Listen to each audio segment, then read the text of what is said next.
Unprecedented chaos engulfs the Netherlands as the Dutch government collapses in the wake of a heated battle over asylum policies.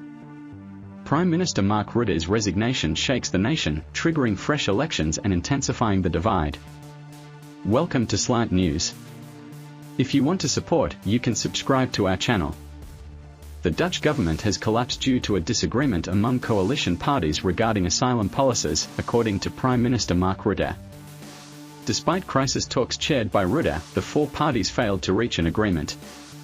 Although the government was established a year and a half ago, the parties have long been at odds over migration issues.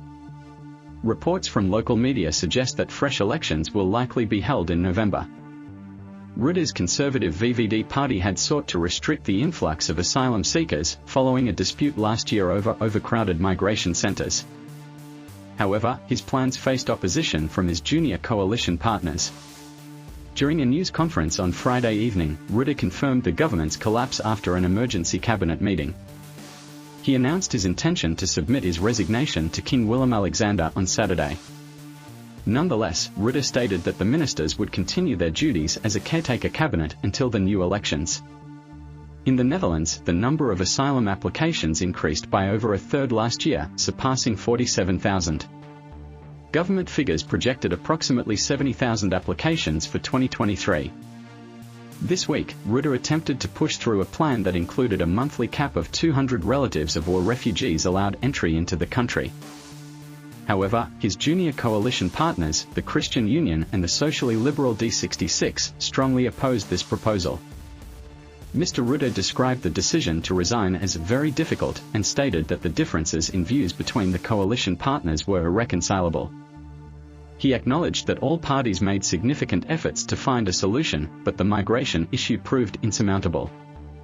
Even a compromise proposal known as the emergency brake, which would activate restrictions only in the case of an excessively high influx of migrants, failed to salvage the government.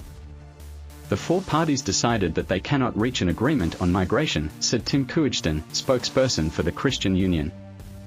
Therefore they decided to end this government. At 56 years old, Rutte is the country's longest-serving prime minister, having held office since 2010. The current government, which took office in January 2022, represents his fourth coalition. Rutte has faced pressure on migration matters due to the rise of far-right parties like Geert Wilders' PVV. Following a surprise election victory in March, the Farmer Citizen Movement, BBB, became the largest party in the upper house of parliament. They have now stated that they will not serve in any future government led by Rutte. Here we wrap up the news on this topic. And be sure to subscribe to our channel.